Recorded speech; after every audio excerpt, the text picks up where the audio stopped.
mention San Antonio, Texas, and most people think the Alamo. But San Antonio is more than just one historic landmark. It's a great place to sample a taste of a unique combination of American, Mexican, and Southwestern culture. In July of 2008, I had an opportunity to visit San Antonio in search of literary landmarks. What I found was a lot more. Great people, art, literature, architecture, history, and culinary treats. First stop, the Robert Frost House at 947 West Agarita Avenue.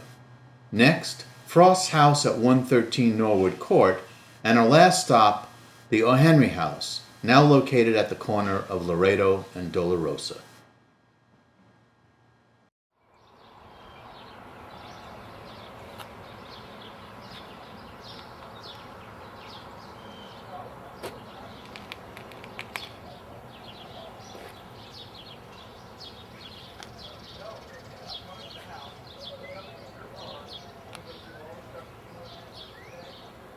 Hi, this is Michael Manassian for Eye on Literature, and we are hot on the trail of Robert Frost.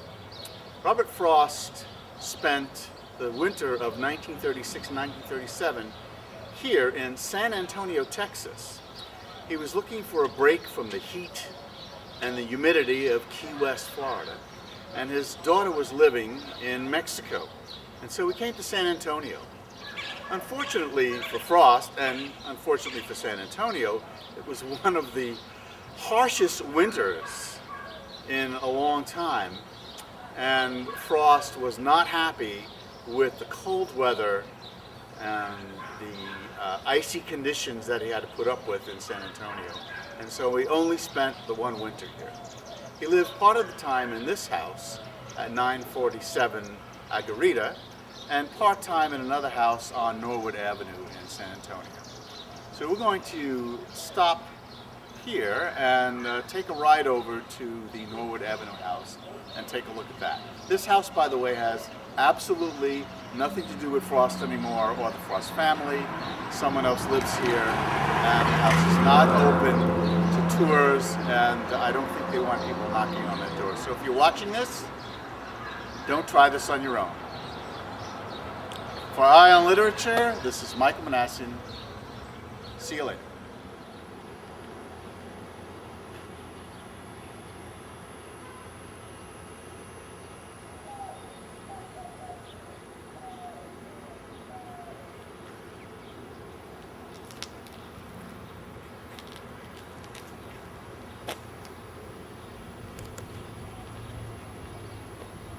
Standing in front of the house at 113 East Norwood Avenue in San Antonio. And this is Robert Frost's main residence.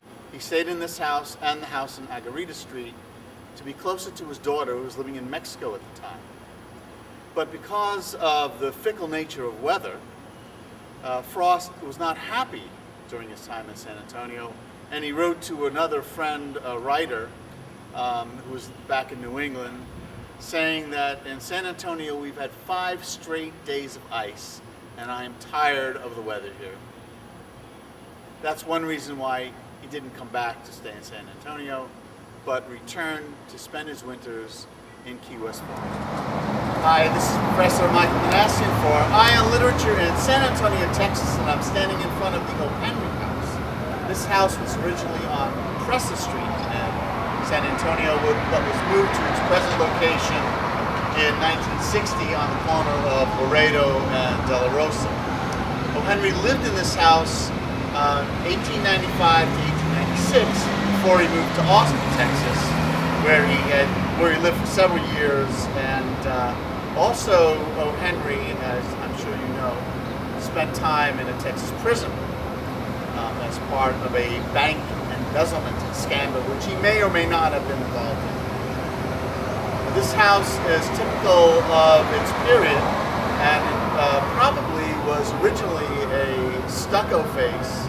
This is Michael Manassian again in San Antonio, Texas, and I'm just a few yards away from the O. Henry House at another old house in San Antonio, which was built probably around the same time as the O. Henry House in the late 19th century. And you can see from the architecture of the house, small, probably 1 or 2 rooms on the inside. This has a window and 2 doors, although I'm not sure if both these doors are original. Certainly this one would be. You can see how short it is, because people were actually shorter back in those days. Although if I can fit here, anyone taller than me would have a problem. This door seems to be built for a taller person. And wood with iron hinges and locks and so on. And here you can see the original building material, which was stone, probably quarried not too far from San Antonio. And the stone houses were erected and then they were plastered over to give it a more finished look. But of course the O. Henry House, you can see, is actually, the stones are now exposed, probably to bring it to its more authentic look.